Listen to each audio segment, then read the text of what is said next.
Hello, नमस्कार सर्वांना. स्वागत आहे तुमचं माझ्या चॅनलवर, ज्याचं नाव आहे विलेज मॉम त्रिवेणीज लाईफस्टाईल. तर दिवाळी झालेली आहे आणि आज आहे भाऊबीज. तर कशी झाली तुमची दिवाळी? छान झाली असणार. मला तर काही कारणामुळे दिवाळी करताच आली नाही. म्हणजे लक्ष्मीपूजन मांडलंच नाही. तरी आदल्या दिवशी म्हणजे गुरुवारी सगळं सामान आणलं होतं. पण अचानक अशी परिस्थिती निर्माण झाली की ज्यामुळे आम्ही पूजा मांडू शकलो नाही. म्हणजे जे आमचे भावकीतलेच आहेत त्यांच्यातल्याच एक आजी एक्सपायर झाल्या. त्याच्यामुळे आम्हाला पडलं सुतक. त्याच्यामुळे मग लक्ष्मीपूजन मांडलं नाही. पण लक्ष्मीपूजनाच्या दिवशी देवारा तसाच कसा ठेवायचा म्हणून शेजारच्यांकडनं दिवाबत्ती करून घेतली. तर सर्वांनी फराळाचं पण केले असेल, चकली, चिवडा, लाडू, शंकरपाळी दरवर्षीप्रमाणेच, होय की नाही. आणि तर आमचं काय झालं, खरेदी पण केली, कपडे वगैरे सगळे घेतले होते नवीन, पण नाही घातले नवीन कपडे वगैरे. म्हणजे ते दुखवडाच पडला ना, तर मग कुठे मग फराळाचं पण नाही ठेवता आलं देवाला. काहीच नाही केलं. फक्त मुलांना आवरलं होतं. मुलांना काय कळतंय नाही का, त्याच्यामुळे मग मुलांना तर आवरलं होतं, पण आम्ही मोठ्यांनी नेहमीच कपडे वगैरे नवीन घातले नव्हते.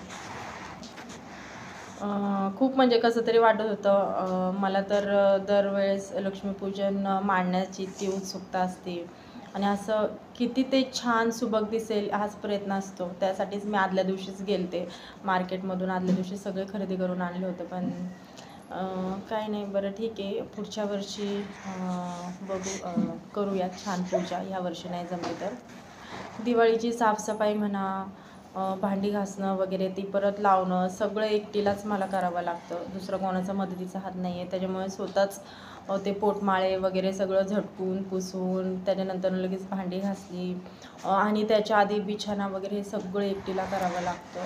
त्याच्यामुळे एवढी दमले मी अजून पण. म्हणजे माझ्यात म्हणजे एवढा त्राण नाही आहे. थोडंसं म्हणजे आहेच, दुखणं खुपणं चालूच आहे. दवाखान्यात जाईल विचार केला होता, पण नाही जमलं. कारण की आपल्या बायकांचं तसंच आहे, उद्या जाऊ म्हणता काय होतं, आपण जातच नाही. स्वतःकडे थोडक्यात सांगायचं तर स्वतःकडे लक्षच देत नाही आपण. तर चला, गप्पा तर खूप झाल्या. तर आज परत एक गोष्ट मी तुमच्यासोबत शेअर करते. तर आहे एक असेच तर एक मी किस्सा सांगते तुम्हाला. तर एक आपली बहीण आहे की जिच्या नवऱ्याची आता नोकरी, म्हणजे त्यांच्या कंपनीत काही माणसं कमी करायची म्हणून ते माणसं कमी करणार आहेत. तर ते काय झालं, आधी त्यांना कल्पना होती ही, ती तारीख डिक्लेअर झाली आहे की कुठपर्यंत आता वर्कर लोकांना ठेवणार आहे म्हणून. तर मग तिचा नवरा घरी आला, खूप शांत होता. 2 दिवस शांत होता. ती ते ऑब्झर्व करत होती की नवऱ्याच्या डोक्यात काहीतरी विचार आहे. तिने त्याला विचारण्याचा प्रयत्न केला, काय तुम्हाला टेन्शन आहे का, काय झालं, काहीतरी विचार करताय. तर नवरा नाही काही नाही, काही नाही, कुठं काय, मग बसावं पण नाही का माणसाने, येताना एवढं ट्रॅफिक असतं, ट्रॅफिकमध्ये दमून येतो म्हणून बसलो आहे, असं बोलून तो इग्नोर करत होता. तर तरीही तिला वाटायचं की काय ह्यांना झालं आहे काय माहिती, नाही का, कोण काय बोललं आहे का, माझ्यावरती रुसलेत, हे तिच्या मनात येत होतं. मग नंतर काय झालं की नवऱ्याची अचानक 2 दिवसानंतर चिडचिड व्हायला लागली. आणि ती चिडचिड कुणावरती?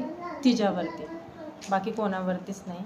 चिडचिड तो बायकोचीच करायला लागला. मग ती म्हणली की तेच मी 2 दिवस झालं बघते की तुमचं काहीतरी बिनसलं आहे, तुम्ही नाही का खूप शांत आहात आणि आता तुमची चिडचिड व्हायला लागली. माझा राग आला आहे का तुम्हाला? कसा, माझ्याकडनं काय चुकलं आहे का, तसं सांगा. असं ते नवऱ्याला व्यवस्थित बोलले, तरीही नवरा तिला काही व्यवस्थित रिस्पॉन्स देत नव्हता. तर डायरेक्ट बोलला की सगळं तुझ्यामुळेच होते. तर तिला काहीच कळेना. ती म्हणली माझ्यामुळे होतं आहे. मग नवरा म्हणला की असा मेल आलेला आहे, आजच मेल आलेला आहे, तर अमक्या तारखेपर्यंतच आता कंपनी राहणार आहे. आता ह्याची थोडीफार त्यांना आधी कल्पना होती, त्याच्यामुळे असं एकदम असा धक्का जोराचा बसला नाही. पण तिला वाईट वाटलं की ती म्हणली की अहो, तरी पण मी तुम्हाला विचारते की काय झालं, काय टेन्शन आहे का, तुम्ही 2 दिवस झाला आतल्या आतच स्वतः विचार करत बसला, मला बोलायचं तरी. तर नवरा काय म्हणावं, त्या नवऱ्याने, तुला बोलून काय उपयोग आहे का. तर हे ऐकून तिला जास्त वाईट वाटलं. तर ती म्हणली का नाही उपयोग, सांगितलं असतं तर तेवढंच तुमचं मन हलकं झालं असतं.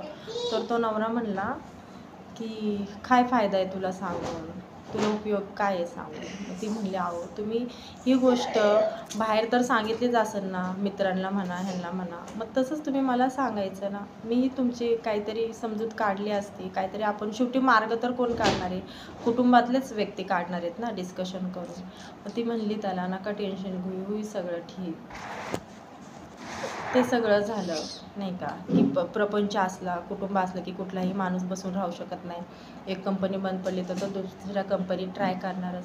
पण त्या ह्याच्यात त्या बायकोची काय चुकी आहे हे तर मला काही कळेना. आता त्या कंपनीचं काय असेल तोटा नफा ह्याच्यावरतीच ते ठरवणार ना, का त्या बाईने तिथं जाऊन काय केलं, तिने सांगितलं किंवा ह्याच्याशी काय सूत जुळलेलं आहे तुमचं, कंपनीला लॉस झाला, ह्याच्यात त्या बायकोची काय चुकी आहे, काहीच नाही. मग तो नवरा किती हरामखोर म्हणायचं की त्या बाईला म्हणतोय की तुझ्यामुळं सगळं होतंय. तिच्यावरती चिडचिड करून काय उपयोग आहे. बरं चिडचिड करायला तुम्हाला अजूनही आहेत नातेवाईक, तुमचे आईबापा असतील, भाऊ असेल, भाऊजी असेल, त्यांच्यावर चिडचिड करा. बायकोचं काय रोल